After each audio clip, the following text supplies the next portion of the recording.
ये मेरे फाउंडेशन की एक स्टोरी टाइम है। मैं कुछ आपको सिखाने की कोशिश करता हूँ out of my own personal story. तो आप ये स्टोरी सुनिए और मैं लर्निंग्स भी बताऊँगा, ठीक है आपको। तो यूजुअली होता क्या है कि आप कोई भी पेपर देने जाओ, इंटर का देने जाओ या फाइनल का देने जाओ, कोई भी अटेम्प्ट उठा लो, दो पेपर जो रहते हैं वो एवरेज लेवल के रहते हैं। इजी नहीं होता कोई भी पेपर, एवरेज होते हैं। और एक पेपर जो होता है वो टफ होता है वो, और ये हर अटेम्प्ट की कहानी है, let it be A foundation, inter और फाइनल। दो पेपर एवरेज रहेंगे, एक पेपर हार्ड रहेगा। अब वो एक पेपर हार्ड जो रहता है ना, वो पहले दो पेपर्स ही होते हैं मोस्टली हर केसेस में। दो पहले ये फर्स्ट पेपर होगा या तो सेकंड पेपर होगा, just to broke the confidence of aspirants. अब ये होता कैसे मैं बताता हूँ। फाउंडेशन का टाइम था, अब मुझे इन ये सारी चीज़ों की कोई नॉलेज नहीं थी कि आईसीएआई एक्चुअली ऐसे माइंडसेट के साथ प्रिपेयर करता है पेपर कि you have to break the mindset of aspirant, कि उनको अगर आप मेंटली तोड़ दो तो वो चाहे कितना भी पढ़े रहेंगे 4 महीने के फेज़ में या 6 महीने के फेज़ में या 9 महीने के फेज़ में, वो एग्ज़ाम देने ही ना आए या तो वो गिव अप कर दें सेकेंड पेपर थर्ड पेपर पे ही। तो फाउंडेशन का टाइम था, मैंने 4 महीने खूब मेहनत की थी, अच्छे से पढ़ा था, सब कुछ पढ़ा था। सिर्फ एक ही पेपर में मुझे कॉन्फिडेंस नहीं था, वो था अकाउंट्स, क्योंकि मेरा प्रैक्टिकल सब्जेक्ट वीक है। मैथमेटिक्स अच्छे से आता मुझे, लॉ अच्छे से आता, और इकोनॉमिक्स भी मेरा अच्छे से हुआ था, ठीक है। अब पेपर शुरू होते हैं। First paper advance accountancy. तो ये पेपर मेरा ख़राब नहीं गया था, बट अच्छा भी नहीं गया था। मैंने सिर्फ 80 मार्क्स का क्वेश्चन अटेंड किए थे आउट ऑफ 100, क्योंकि मेरी राइटिंग स्पीड बहुत स्लो है। और ये इंटर में भी मेरा ऐसा ही हुआ था, ग्रुप 1 में भी मैंने सिर्फ 85 मार्क्स के पेपर ही अटेंड किए थे, हर क्वेश्चन पेपर को, एक्सेप्ट लॉ मैंने 100 मार्क्स का अटेंड किया था। तो मैं 80 मार्क्स का पेपर अटेंड करके आया था लॉ अकाउंट्स में, फाउंडेशन में। और मैं घर पे आया और मैंने चेक किया, और तब मुझे ये गंदी हैबिट थी चेक करने की, ठीक है।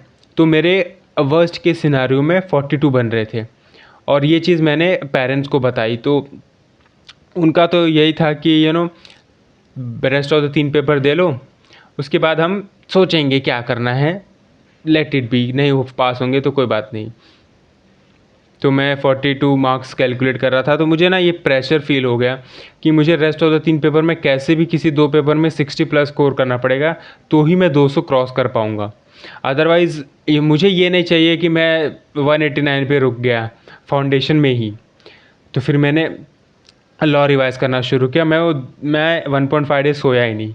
सीरियसली मैं सोया ही नहीं। मैंने 1.5 डेज़ पूरी लॉ के पाँचों चैप्टर रट के गया मैं, और मैंने ऑलरेडी बहुत मेहनत की हुई थी, मुझे बस रिवीजन करना था। 1.5 डेज़ में मैंने लॉ को अच्छे से पढ़ लिया। मैं पेपर में गया, 100 मार्क्स का पूरा अटेंड करके आया। मैं कॉन्फिडेंट था मुझे 60 प्लस आ जाएंगे, ठीक है। ये ऐसा मेरा सेकंड पेपर गया। तो फर्स्ट पेपर 42, लॉ में कॉन्फिडेंट कि एग्जामिशन आ जाएगा। अब आता है मैथ्स का पेपर। मैथ्स का पेपर मेरा ऐसा है कि मुझे हमेशा से मैथ्स में कॉन्फिडेंस था कि मैथ्स मेरा अच्छा सब्जेक्ट है। मैं हमेशा से मैथ्स में डुएबल था, बेस्ट नहीं था, बट हाँ मैं मेंटेन कर सकता था मैथ्स को, आईसीआई का। और मैंने सिर्फ स्टैटिस्टिक, लॉजिकल रीजनिंग और मैथमेटिक्स में सिर्फ एक चैप्टर था डेफिनेट इंटीग्रल, वो छोड़ के गया था मैं, बाकी सब किया था। अब मैंने मस्त 1.5 डेज़ रिवाइज़ कर लिया मैथ्स को, सारे फॉर्मूलेज एंड ऑल।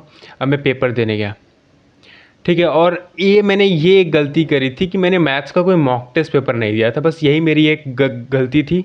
देखो लॉ नया पेपर था, लॉ के बारे में मेरे पास कोई भी नॉलेज नहीं था, तो मैंने लॉ के लिए 2 पेपर लिखा था बिफोर एक्चुअल एग्जामिनेशन। मैथ्स के लिए मैंने नहीं लिखा था, क्योंकि मैं मैथ्स को पिछले 2 साल से पढ़ ही रहा था, ठीक है। अब मैंने यही गलती की। अब 2 घंटे 2 से 4 में पेपर दिया था।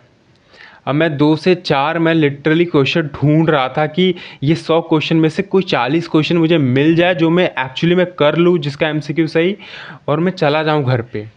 इतना टफ पेपर था उस अटेम्प्ट का जब मैंने दिया था। तो फिर मैं 345 को मेरे सारे क्वेश्चंस चेक कर रहा था कि मेरे टोटल कितने क्वेश्चंस मैंने अब तक अटेंड किए।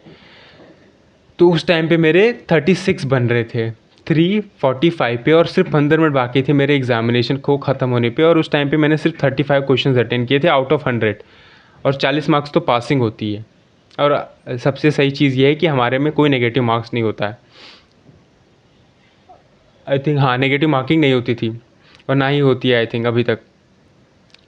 मैंने 15 मिनट में खूब ढूंढा, मुझे 3 क्वेश्चंस मिले और मैं 39 पे रुक गया। तब तक मिस ने मेरा पेपर ले लिया था। सो बेसिकली मैंने 100 में से 39 क्वेश्चंस अटेंड किए हैं एंड मुझे पता चल गया था कि अब मेरा ये फाउंडेशन का अटेम्प्ट क्लियर नहीं हो रहा है। ठीक है, मैं रास्ते में खड़ा था, मैंने मेरे दोस्त को फ़ोन किया। वो सीए नहीं कर रहा था।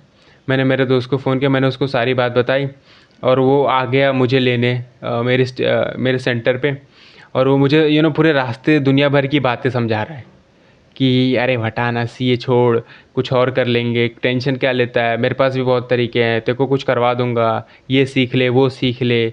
और वो मेरे साथ बार बार कह रहा था कि अबे साले मैथ्स में तू कैसे फेल हो सकता है, अबे मैथ्स से तो तेरा बेस्ट था, साले तूने 39 क्वेश्चन अटेंड करके आया। तो मैं वही बोल रहा हूँ और वो मुझसे बार बार रीअश्योरेंस दे रहा है कि सही में तूने 39 क्वेश्चन करके आया, तू झूठ तो नहीं बोल रहा है। मैंने बोला भाई मैं झूठ क्यों बोलूँगा, मैं क्यों झूठ बोलूँगा, मुझे क्या, तू मेरा कॉम्पिटिटर थोड़ी है, तू थोड़ी मेरे साथ एग्ज़ाम लिख रहा है। और मैं बहुत टेंशन लेने लगा, और मैं इतना टेंशन लेने लगा कि रात की 11 बजे तक 4 घंटे में मेरा सर फट रहा था, सर एकदम गंदा वाला फट रहा था और मैं पूरी रात नहीं सोया था। इट्स जस्ट बिकॉज मेरे सर दर्द दे रहा था। मुझे लगा यार पहला अटेम्प्ट ही मेरा गया। ठीक है, और मैं इकोनॉमिक्स बिल्कुल भी नहीं रिवाइज़ कर रहा था, बिल्कुल भी नहीं। मतलब मैं छुआ तक नहीं था इकोनॉमिक्स को, बुक को। और मैंने डिसाइड कर लिया था नेक्स्ट डे के 3 बजे कि मैं इकोनॉमिक्स का पेपर देने नहीं जाऊंगा। मैंने मम्मी को बोल दिया, मम्मी देखो ऐसा ऐसा हो गया मेरे साथ, अभी अगले अटेम्प्ट की तैयारी करता हूँ। फोकट में अगर इकोनॉमिक्स का पेपर देने जाऊंगा मैं फ़ेल हो जाऊंगा पूरा ही कम्प्लीटली। इससे अच्छा है कुछ बोल दे कि बुखार हो गया, नहीं जा पाएगा। तो फिर मम्मी ने बोला जा तू, जो होगा देखा जाएगा, हम किसी को बताएंगे नहीं कि फाउंडेशन देने गया था, ठीक है, तू जा। तो मैंने कुछ तो 3-4 घंटे सेंटर के, मैं पहले चला, एग्ज़ाम के पहले चला गया, 3-4 घंटे पहले चला गया था और मैं वहीं इकोनॉमिक्स की बुक पढ़ रहा था, गो थ्रू कर रहा था आईसीआई मॉडल को। मैंने कर लिया और आप उस अटेम्प्ट में इकोनॉमिक्स का पेपर इतना ईजी आया था ना, मैं 35 मिनट्स में पूरा इकोनॉमिक्स का पेपर सॉल्व कर लिया था और मैं सेंटर के बाहर आ चुका था। 2 बजे पेपर शुरू हुआ था, 2:35 को मैं बाहर खड़ा था। इतना पेपर ईजी आया था और मैं कॉन्फिडेंट था कि मुझे इसमें भी एग्जामिशन आ जाएगी, तो इससे मेरा थोड़ा कॉन्फिडेंस बूस्ट हुआ। तो अब पूरी स्टोरी सुनिए। In short, accounts 42, law examination, mathematics 39, economics examination. अब मैं पास, एग्रीगेट तो मेरा बन रहा था मेरी कैलकुलेशन से, बट मैं इंडिविजुअली पास नहीं हो रहा था मैथमेटिक्स, क्योंकि मैथमेटिक्स में मैं 39 आए थे। और अब अगर आपको पता होगा तो जैसे फाउंडेशन का एग्ज़ाम हो जाता है तो बहुत सारी जो क्लासेस होती है वो अर्ली बर्ड बैच शुरू कर देती हैं इंटर के लिए, just to scam people. 10,000 advance में लेते हैं वो लोग। अब मैंने तो कुछ ज्वाइन नहीं किया क्योंकि मैं कॉन्फिडेंट था मेरे से ये एग्ज़ाम अटेम्प्ट, मतलब ये इस टाइम पे क्लियर नहीं होगा। मैं 2 महीने कॉलेज में बिज़ी हो गया और ऐसे दुनिया भर की दोस्तों के साथ घूमने लगा। अब आता है रिज़ल्ट का डे। रिज़ल्ट के डे मैं घर पे हमेशा मैं नहीं रहता, मैं चला जाता हूँ कहीं। मैं दोस्त के साथ घूमने चला गया, मेरा दोस्त के साथ, ठीक है। अब रिज़ल्ट अनाउंस हो, मैंने व्हाट्सएप पे देखा रिज़ल्ट अनाउंस हो गया। मैं उसको, दोस्त को भी नहीं बताया था कि मैं सीए कर रहा हूँ, ठीक है। मैं छोड़ा अपने घर पे, उसको छोड़ दिया। फिर मैं 3 बजे घर पे आया। 3 बजे रिज़ल्ट अनाउंस हुआ था फाउंडेशन का। मैं आया, मम्मी को बोला मम्मी तू खाना बना, मैं तब तक रिज़ल्ट चेक करता हूँ। मैं रिज़ल्ट चेक किया और सोचो मेरे को मैथ्स में कितने मार्क्स आए, 44। और ये 44 मार्क्स मालूम है 2 क्वेश्चन का आंसर देते हैं। पहली चीज़ ये कि आईसीआई जो होता है ना, अगर कभी भी किसी भी अटेम्प्ट में कोई भी पेपर टफ आता है, let it be inter, final, foundation, वो आपको ग्रेस मार्क्स देता है। ये दिस इज़ अ फैक्ट। और मुझे ना सितंबर 24 में जब मैंने टैक्सेशन का पेपर लिखा था और वो पेपर भी टफ आया था, उसमें भी मुझे आई थिंक 9 मार्क्स जो हैं वो ग्रेस मिले थे, 7 या 7 या 9 इतने मार्क्स मुझे ग्रेस मिले थे। और ग्रेस तब ही मिलते हैं आपको जब आप एक्चुअली में पेपर अटेंड करते हैं। मुझे पता नहीं मुझे फाउंडेशन में मैथमेटिक्स में कैसे मिल गए, इवन तो मैंने 39 अटेंड किए थे, बट स्टिल आपको answer is yes, grace marks हमेशा मिलते हैं। ये एक लर्निंग हो गई आपको, आपके लिए। अब दूसरी चीज़ ये कि कभी भी पेपर टफ आए ना, तो आप ये उसको उस पेपर को भूल जाइए और ये आप ऐसा माइंडसेट रखिए कि अच्छा चलो ठीक है, मैंने ये पेपर मेरा बर्बाद कर दिया है, मैं आने वाले पेपर में अपना डबल एफर्ट पुट करूँगा सो दैट उस पेपर में मेरा एग्जाम्पशन आ जाए। आप ये मत सोचिए कि यार पेपर ख़राब हो गया है, अब तो ज़िंदगी ख़त्म नहीं, अब आपके पास एक पेपर बचा है, दो पेपर बचा है, अब ये आप ऐसा माइंडसेट रखना कि आने वाले दो पेपर में मैं ये जो मेरे दो पेपर ख़राब गए ना, इससे डबल मेहनत करूँगा और मैं अपना बेस्ट दे के आऊँगा। ये माइंडसेट हमेशा रखने का, ये नहीं सोचने का कि यार अब तो ख़त्म ही हो गया, अब नेक्स्ट अटेम्प्ट की तैयारी करते हैं। और इसकी वजह से क्या होता है ना, लोग अटेम्प्ट जैसे कि एक पेपर ख़राब हो गया, जैसे मेरा मैथ्स का ख़राब हो गया, उसके बाद से ना मैं बता रहा हूँ क्लास में ना 4 लोग एब्सेंट थे मेरे, वो इकोनॉमिक्स का पेपर देने ही नहीं आए और इकोनॉमिक्स का पेपर इतना ईजी आ गया। तो प्लीज़, और ये मैंने इंटर में भी मैंने देखा है कि कोई भी पेपर टफ आता है ना, तो उसके बाद कोई एग्ज़ाम देने ही नहीं आता कि अब तो कहानी ख़त्म हो गई। अरे रिलैक्स, कहानी ख़त्म नहीं हुई है। सी, जब तक आप क्रिकेट ग्राउंड में है ना, तब तक मैच चल रहा है। अगर आप क्रिकेट ग्राउंड से बाहर ही खड़े हो जाएंगे पवेलियन में, तब तो मैच ख़त्म ही हो गया ना। तो प्लीज़ अंडरस्टैंड, जब तक एग्ज़ाम चल रहे हैं आपको अपना बेस्ट देना है, इर्रिस्पेक्टिव ऑफ कोई भी पेपर कितना भी टफ है और आप लिटरली फेल ही हो रहे हैं, आपके 35 ही बन रहे हैं, आपको गिव अप नहीं करना है। आपको इस माइंडसेट से चलना है कि अच्छा चलो ठीक है, मैंने जैसे इस अटेम्प्ट में एफएमएसएम का पेपर टफ आया था, ग्रुप 2 का, टैक्स का I think cost advance accounts का पेपर टफ आया, तो ये सोचो आप कि चलो एडवांस अकाउंट्स का पेपर टफ आया था, मुझे आने वाले 2 पेपर में लॉ में और टैक्सेशन में अपना बेस्ट दे के इसका सेट ऑफ करना है, सो दैट लेट सपोज अगर आप सिर्फ 40 में ही पास हो रहे हैं ना, तो एग्रीगेट का इशू ना हो और आप क्लियर कर जाएं। ये एक आंसर हो गया आपके लिए। अब तीसरी चीज़ ये होती है कि लोग कहते हैं अटेम्प्ट स्किप कर देता हूँ कि मुझे मेल्स भी आते हैं, मैसेज भी करते हैं कि भैया सितंबर में मेरा अटेम्प्ट है ग्रुप 2 का, मैं स्किप कर दूँ क्या, कि 3 महीने कम पड़ रहे हैं। और मुझे जैन 26 के लिए मैसेज आता है कि जैन 26 अटेम्प्ट स्किप कर दूँ क्या, मैं 26 देती हूँ, मेरा रैंक आ जाएगा उसमें। अरे यार एक बात समझो ना, अभी मई चल रहा है, मई ख़त्म हो गया, ठीक है, जून जुलाई अगस्त सितंबर अक्टूबर नवंबर दिसंबर जनवरी, 8th मंथ में आपका एग्ज़ाम है। 7 महीने हैं आपके पास। 7 महीने में कोई भी ग्रुप, सिंगल ग्रुप तो 100% प्रिपेयर हो जाता है।